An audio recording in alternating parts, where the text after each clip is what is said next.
One of the most pervasive myths about human society and interpersonal dynamics is the myth of the alpha male. This is actually kind of a myth inside of a myth, so like a mythception, if you will, because it's based on the idea of the alpha wolf, which is also not a real thing. How do I know this, you might be asking? Because the guy who wrote the book where the concept of the alpha wolf came from has spent the rest of his entire life trying to convince people that alpha wolves do not exist. So why is this myth so prevalent today, and especially among a certain subset of men? Well, let's break the story down, and let's hope that along the way we can change some minds, or at the very least, get some people thinking. If you haven't subscribed to the channel yet, please do, because we do a lot of thinking here, and you can come with me on a continued journey into real science and fact-finding, where we just learn the truth about the world instead of living completely in the dark and sustaining ourselves on random feelings about things and vibes. I'm Kevin Likas, but my friends call me Doodles, and I'm about to definitively show you why you should never ever take anyone seriously if they believe in alpha or beta or really any sort of Greek alphabet kind of people.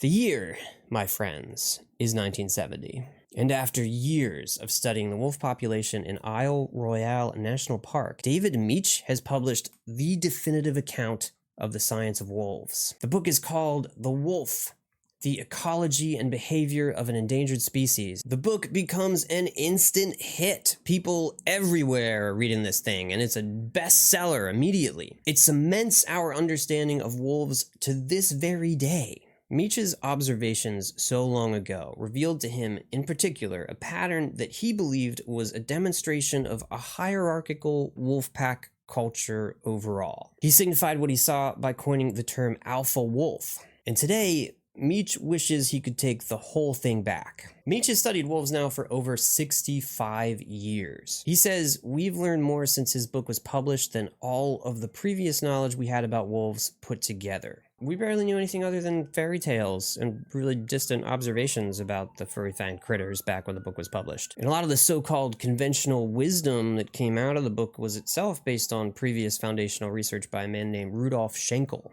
Now, Schenkel, back in the 1930s, really wanted to study wolves, but he didn't have a lot of opportunities to do that in the wild. So what he did was he pulled together captive wolves from separate zoos, and these wolves were not related and had no connection, and he thought that this makeshift pack was just going to be a real representation of actual wild conditions, but of course that wasn't the case. What happened was that they operated just like human prisoners would in the same kind of environment, and the fight for dominance that erupted was what Schenkel and Mech would cement into the record as the dynamic of the alpha. The situation had Schenkel identifying what he called a lead wolf, which became the inspiration for Mech's alpha wolf. Schenkel also mistakenly believed that wolves had outbursts of pent-up aggression and anger management problems, and that they'd have to take out that energy on the weakest members of pack society. Of course, these ideas were not correct, but they were all that we had to pull from in the research at the time. So what is really going on with wolf pack dynamics? If alpha wolves were identified by pitting unrelated wolves together in captivity, what happens to wolves in the wild that are left to form their own communities? The situation that arises naturally in the wild could not be more different than what Schenkel saw with his captured zoo animal Frankenpack.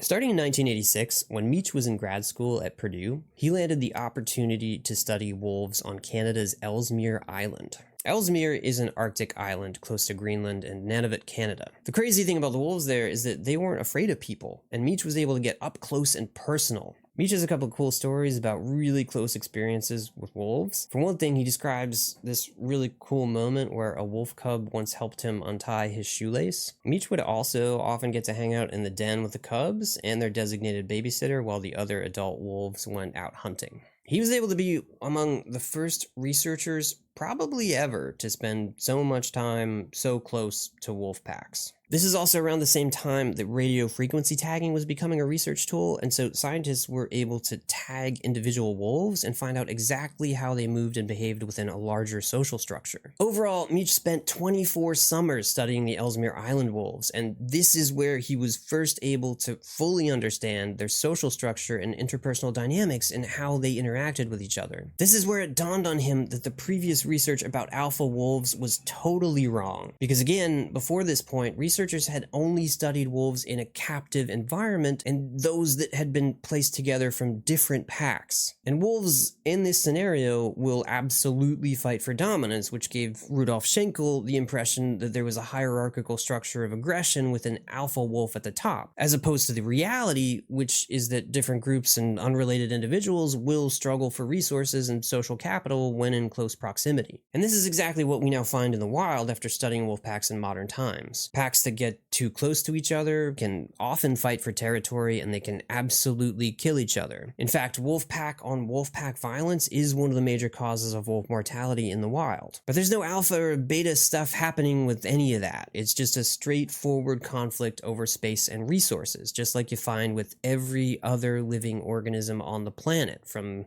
single-celled organisms to human beings. This whole experience led Mech to the monumental discovery that wolf packs are simply families. That's right, it really is that simple. Packs are made up of one breeding pair, i.e. the parents, and the parents' kids. That's a wolf pack. Packs can be as small as 4 wolves, just the parents and 2 cubs. On average, though, it's about 6 to 10 wolves. Big packs in places like Yellowstone, where there's a lot of room to roam and expand, those can be larger and more complex family units, but they're still families. They're just your Thanksgiving family, the kind of family that you and I usually only see around the holidays. But these wolves are hanging out together all the time with their aunts and uncles and in-laws and cousins and grandpappies and so on. The Druid wolf pack in Yellowstone ballooned all the way up to 37 wolves in the year 2001. Sometimes these larger packs even have more than one breeding pair, but wolves do not inbreed, so that only happens if an additional unrelated female joins the pack. And this is a very rare situation today, and only about 10 to 15% of packs were estimated to have more than one breeding pair in the past, before the decline of wolf populations with the introduction of human encroachment in their territory and fur trapping. And so to see what happens to a community of wolves with unlimited space and resources that can stretch out unimpeded is to really put to bed this myth of the alpha wolf. It's a family, sometimes a really big family, but it's always communal and with no real top of the pyramid in any sense at all, other than what you find at home with your own parents. What you're seeing when you note certain behaviors that might signal dominance or authority is simply parent and child social structures. In some other situations, and with the alpha myth dispelled, it became clear to researchers that sometimes things just came down to individual personalities inside wolf packs, just like what happens among individual people. We don't need a single Greek letter to define that. And in fact, it's just not a real thing that any data backs up in human society either. More on that in a minute. Mech originally tried to correct the record in a 1999 article he wrote explaining where the misconception about alpha wolves came from, and further explaining that the pair in charge of a pack were just the parents. He also tried for years to convince his publisher to stop printing the book that started the whole alpha myth, but it wasn't until 2022 that he finally succeeded and they agreed to pull it from the shelves. I clearly remember the moment I realized that on Ellesmere Island, Mech once said in an interview. My first thought was, wow. Then I realized that my own book had helped to spread this mistaken idea. The only thing that sort of comes close to anywhere near the idea of an alpha wolf is the part of the cultural process where one wolf will decide to leave the pack and go off into the wild by themselves to start their own pack. This wolf somehow decides to assume a leadership role and begin their own community. This phenomenon is called dispersal. We don't really know why a certain wolf will choose to disperse, as like with the big Yellowstone packs, if there are enough resources around, then wolves stick around in pretty large numbers sometimes. There is a fascinating bit of research that could shed some light not only on dispersal, but also on some of the characteristics of a so-called alpha personality in wolves and humans alike. There's a paper from 2022 published in the journal Nature about the parasite Toxoplasmosis gondii. T. gondii is a thing that I've been fascinated by for years, but it's the parasite that humans find most often by interacting with cat litter. It notoriously will complete its life cycle by invading mouse brains and altering their psychology, making them less afraid of cats and less likely to avoid places they know that cats will be. Like if the mouse were to smell cat urine, they just won't scurry away from it anymore. And it makes them more likely to be eaten, which is what the parasite needs it to do to keep on keeping on. So the paper published in Nature found that wolves infected with T. gondii were similarly less risk-averse, and they were more likely to engage in dangerous behavior. The infection predicted pretty well which wolves would choose to go off into dispersal and try to start their own packs too. And the results aren't limited to wolves either. There is a significant and growing body of research across species into T. gondii and the psychological effects of this thing. There's some research to suggest that it has similar effects on people too. It is entirely possible that this whole alpha phenomenon that people are noticing and describing and occasionally attempting to emulate is just actually a fairly antisocial altered state of mind brought about by a parasite that's manipulating its host into riskier and riskier behaviors so that it will die in a specific way that'll allow the parasite to continue its life cycle. So that's kind of fascinating. I have about a third of a novel written where an adapted form of T. gondii is the catalyst for a zombie invasion. I started it before The Last of Us was a thing, but it still feels pretty close to that. I might revisit it at some point. Crazier things have happened, like brain parasites making us do dangerous things. Okay, at this point you might be thinking that wolves are just too far away from humans to measure the applicability of their social dynamics to ours. And well, I would say then why would you have ever thought that the alpha thing would apply to people to begin with, if that's true? Whatever. So let's take a look at some of our closer relatives then, to see what we can find out about whether or not human alpha males are a real thing or just made up influencer slop. Humans are primates. The closest living relatives to us in the primate family are bonobos and chimpanzees. They both share about 98% of their DNA with us. Almost exactly the same. Just look at us. You can barely tell the difference.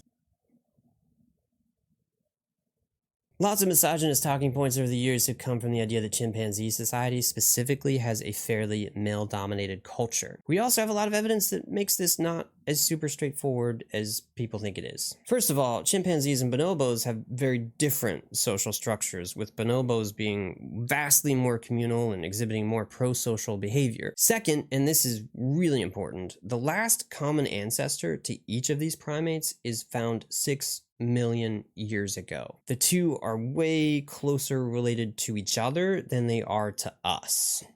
And here's a massive and pretty definitive data point that runs directly in the face of the manosphere talking points altogether. A brand new, giant meta-analysis of tons of research into primate social structures has blown the lid off the idea of alpha males in primate societies now too. In the middle of 2025, a team composed of researchers from 2 countries, Germany and France, painstakingly reviewed data collected from 253 populations of 121 different primate species and uncovered the truth behind alpha males in primate society. The team said that before this point, the understanding was that most primates lived in a male-dominated hierarchical society. But the science is very clear about the fact that this is not true. In fact, societies of primates where males dominated in all aggressive contests with females were extremely rare across species. And these societies tended to share similar characteristics. The cultures in which male primates tended to dominate were polygynous, and the species themselves expressed more sexually dimorphic anatomical changes, such as where females underwent obvious physical changes when ovulating. And inside societies where females had more control over mating,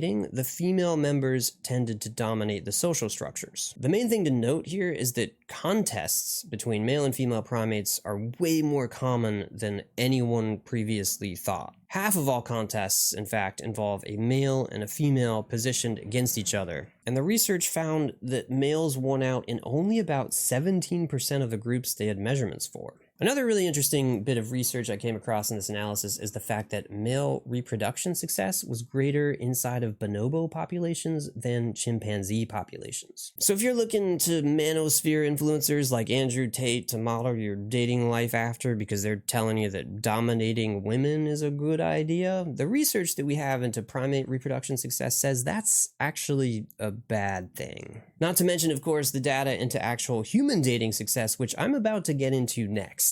Stick around for that and find out what the science says about human attractiveness, and don't listen to the toxic manosphere bullshit peddlers. Just learn about the real science and live in reality. And if you're a man out there who's a little lost and just looking for something to help you on your journey into a healthy adult partnership, why not look at the actual data we have on this and find out how this stuff really works in the real world, as opposed to the big dumb aggressive idiots who literally have no idea about anything and have a handle on absolutely nothing except grifting.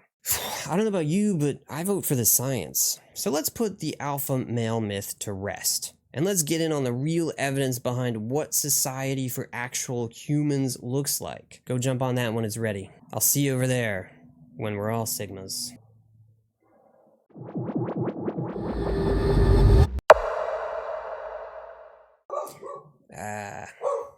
Speaking of feisty wolf creatures, we have one of our own right here with us now.